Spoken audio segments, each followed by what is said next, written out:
This bulletin proudly brought to you in association with Alex Campbell's Menswear.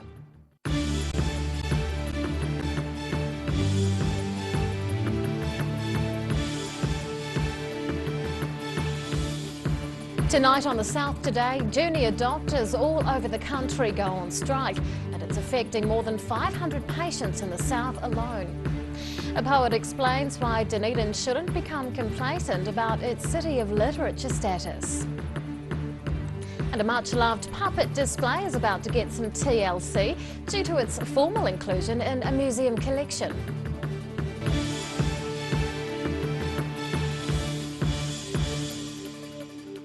Good evening, I'm Rebecca Dupree. In breaking news, the jury in a Dunedin murder trial has just returned a guilty verdict.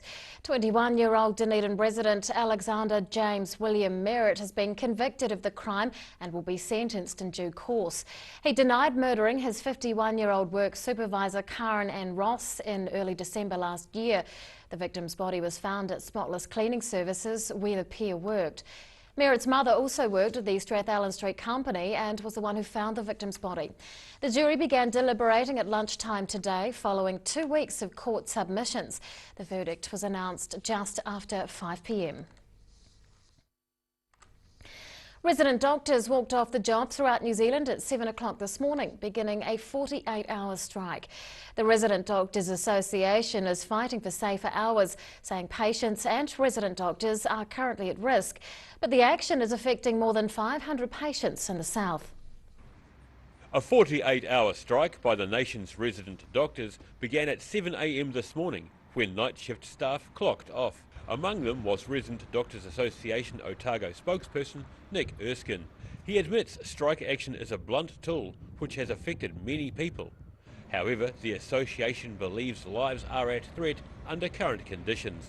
Stories just trickle out ever so often of people saying, actually I'm really worried about the fact I've done X, Y, Z, and it sometimes played off for a bit of a kind of just a chat with friends, but actually sometimes you have people who are really upset about what they've done and how exhausted they've become. Erskine says the association has been pleading with health boards throughout the country for years in an attempt to get safer working hours for all. More than 500 Southern District Health Board patients are affected by the strike, which Erskine says is a last resort. So the hours a resident can work would be up to 16 hours per day of being on duty within the hospital.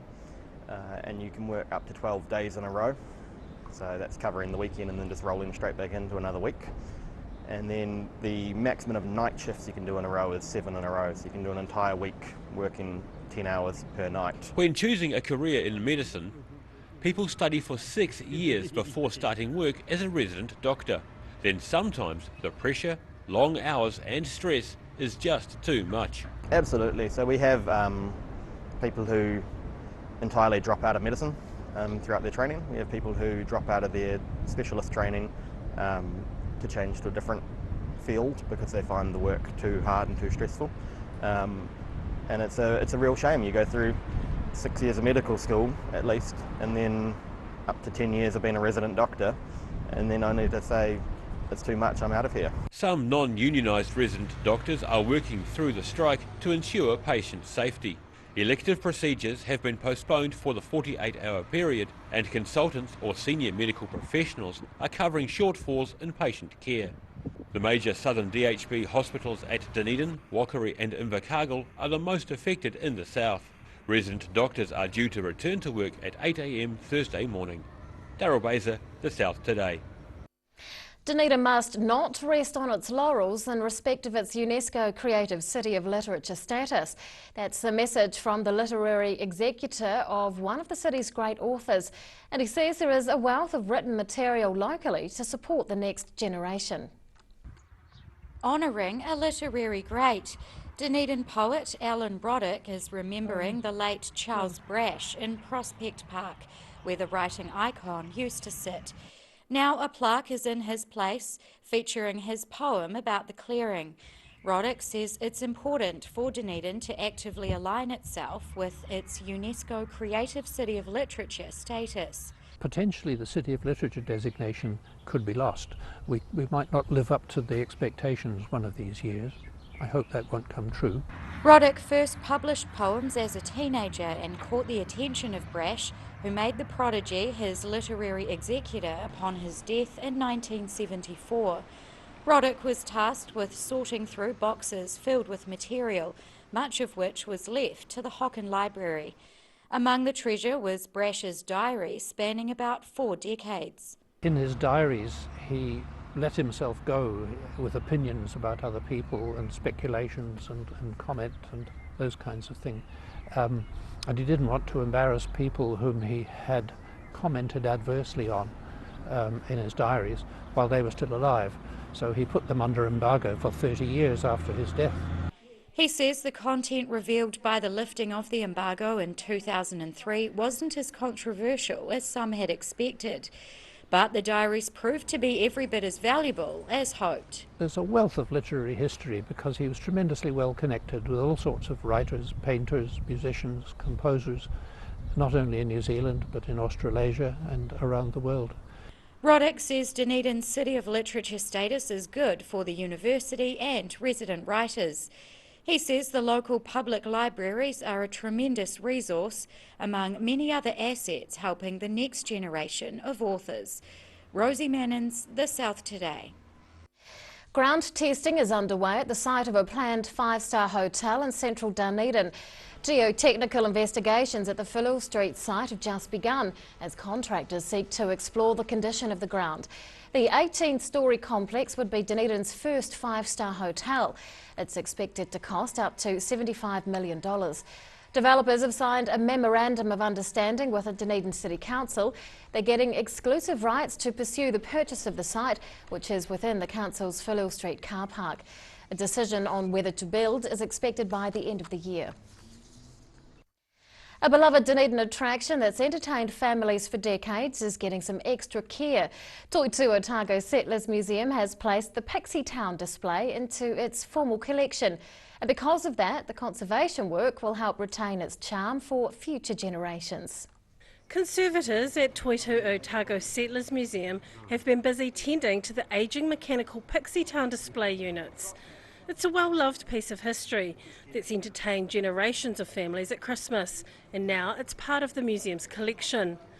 The older mechanisms need maintenance each year to keep them working, and reports from the Otago Museum have meant staff are treating the displays with conservation the top priority. Those conservation reports are driving renovation of the units to help them go forward from here, and also so it helps with their preservation into the future, so the 3rd and 4th generation Dunedinites can actually enjoy the Pixies. Kilroy says it's important to retain the humour that the original creator put into the display. The Pixies are very much a social commentary and a snapshot of how we saw ourselves in the 50s and the 60s, because Fred Jones, who actually made them, had a considerable sense of humour, and some of his sense of humour has kind of a little bit been lost because people have sanitised them a little bit. Care has always been taken with the displays, but now there's more consultation with experts and conservators when it comes to cleaning and maintenance. Kilroy says the whirring and clattering sound of the Pixies is part of its magic, and it's important to retain many of the uneven movements. If I went and changed the cams in certain kinds of way, I take away part of the story that he was originally trying to tell. And sometimes that story may not be as PC as you would expect in today's society. But the museum's visitor experience manager says grandparents and parents coming to reminisce still have a laugh about the display. There was definitely a sense of humour that the maker had when he put these together, and they are of their time, and you can see that there is a big change. We haven't had any protests so far anyway that I've been aware of. 35,000 visitors take in the Pixie Town experience at Christmas, but this year it will only be open from the 9th to the 24th of December. Dee Karen, The South Today. Still to come on The South Today, is the Melbourne prison about to get more beds? And we find out why a Milton man is concerned about a former flour mill.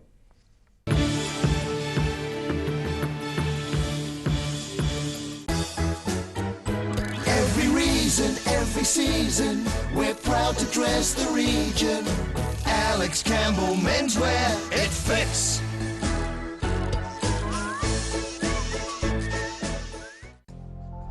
Emu oil has been used for centuries to support joint mobility and tired muscles. Also helpful for supporting healthy skin. Available as oil or in capsules. Go to www.silverhorn.co.nz to order Emu oil today.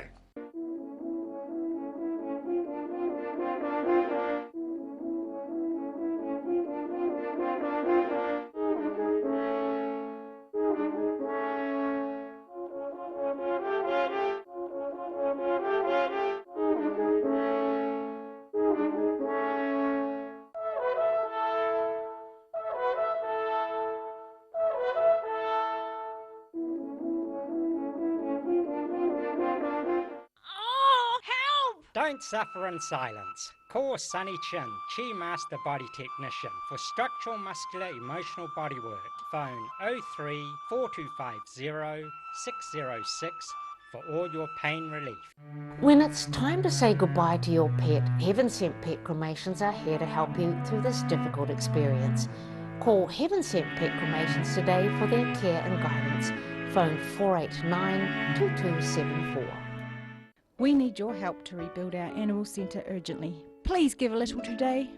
Come one, come all to the Oamaru Victorian Heritage Celebrations, a year to reflect on the intriguing world of medicine in the Victorian era. 16th to the 20th of November, www.vhc.co.nz for more information.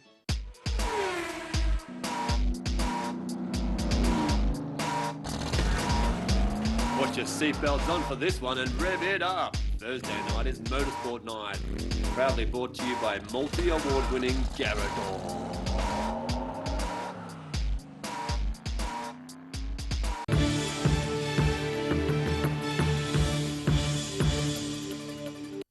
Welcome back. Southland Police are urging residents to hide valuables from sight following recent burglaries. Officers are investigating the theft of items from vehicles parked in the Seawood Bush domain on Mason Road in Invercargill. The most recent incidents occurred in the last few days, and police are warning residents to be vigilant in protecting their property. They say nothing should be left in plain view within parked vehicles, as thieves are looking for valuables to steal. Officers say car parking areas throughout Southland attract such petty criminals, including those at popular sports grounds and walking tracks.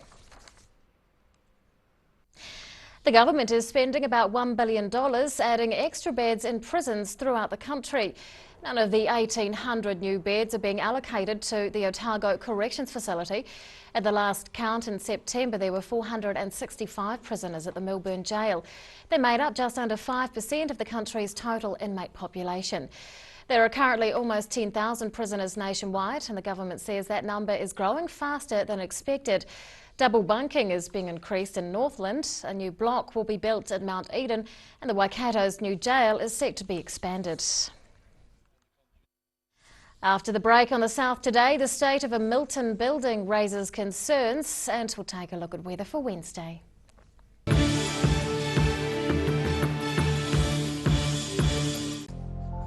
Emu oil has been used for centuries to support joint mobility and tired muscles. Also helpful for supporting healthy skin. Available as oil or in capsules.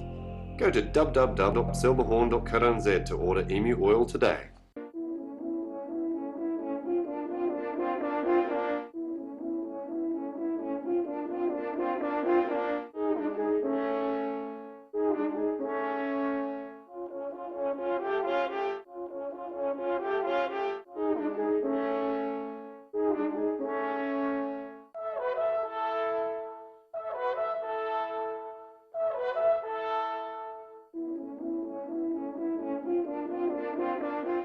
We need your help to rebuild our animal centre urgently. Please give a little today. Come one, come all to the Oamaru Victorian Heritage Celebrations, a year to reflect on the intriguing world of medicine in the Victorian era. 16th to the 20th of November, www.vhc.co.nz for more information. Pregnant? Need to talk? 24 hours a day, 7 days a week. Pregnancy counselling services are here to help. It's free, it's confidential. Call us now on 0800 773 462.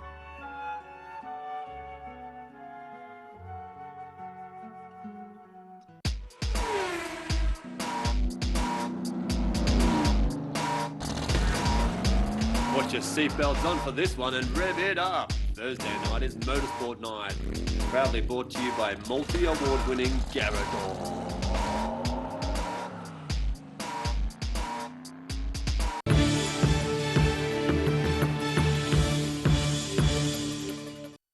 Welcome back. A Milton resident is raising his concerns about the town's former flour mill, which he believes is falling into a state of disrepair. The historic building dates back to 1887. It's now believed to be owned by a Dunedin man.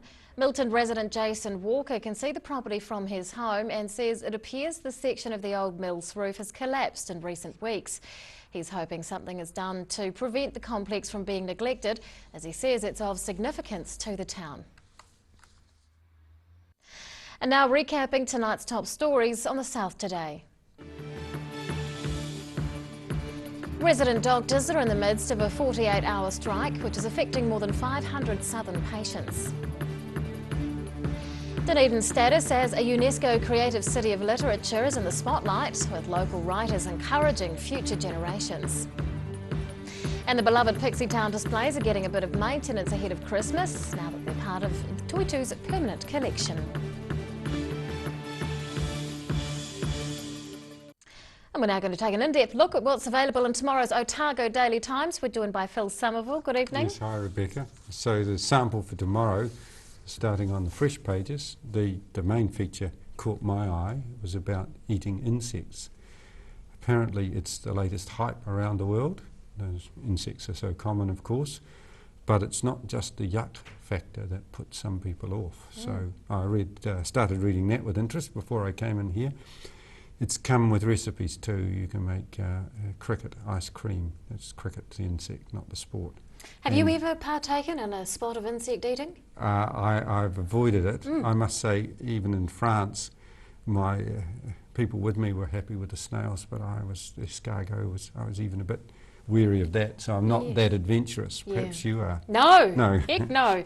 So that was a bit of a chicken. It's the crunch factor. Ooh. A lot of it's cultural, of course. You know, so there it goes.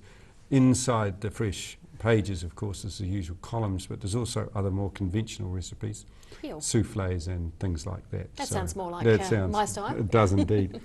Working in the middle of the paper there, the editorial tomorrow is about Aaron Smith. The situation there talks about how, you know, time to move on, and you know, it was a very unsavoury incident, and it deserved some public attention, but a lot of the stuff was over the top and height beyond what was fair and reasonable. I think the tabloid media has arrived well and truly in New Zealand, which is a bit sad, really.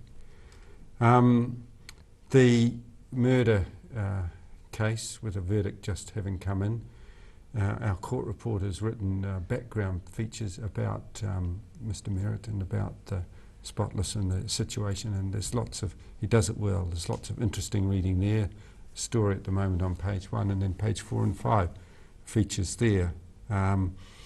The Waikato University's proposal for a medical school, so that rural GPs, we look at that, and of course imagine what the University of Otago's reaction is. And Eileen Goodwin's also written another full-page insight feature about Dunedin Hospital and its future. Go Bus, there's more on that, and the situation with the migrant workers. And the positive side, Kylie Price, the singer in the States, is winning more awards. She really is quite some talent. So absolutely, yes, some of the stories. Great voice. In tomorrow's ODT. That is tomorrow's ODT plus more. Thank you so much, Phil. It's time now for tomorrow's weather. This weather update proudly brought to you in association with Silverhorn's Manuka Honey. Here is our southern view. It's taken of the Whisper Dish at Otago Museum. Well, to the situation, the airflow will remain northwesterly tomorrow, but it's going to increase ahead of a developing cold front that's going to pass over tomorrow night. That's followed by a cold southerly airstream on Thursday. What we're in for tomorrow is some gusty nor'westers with rain later in the day for Balclutha and the Catlins, each on 15 degrees. Gusty nor'westers with some rain from time to time for Gore and Lumsden, 14 degrees each. Gusty nor'westers with clouds increasing for Alexandra, a high of 16 there.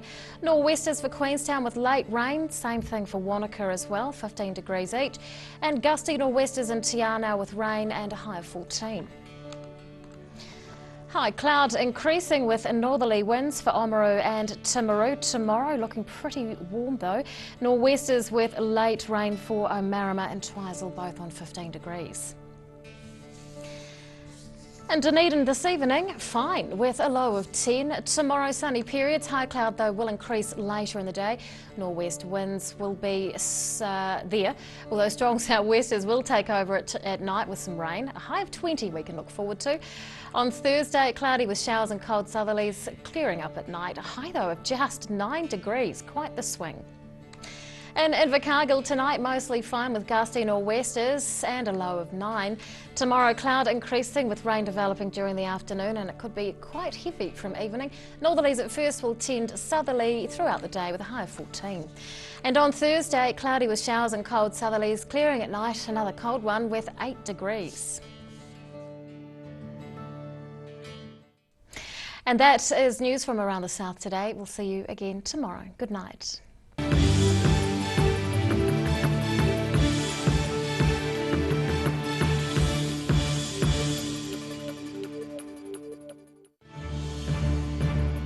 This bulletin proudly brought to you in association with Alex Campbell's Menswear.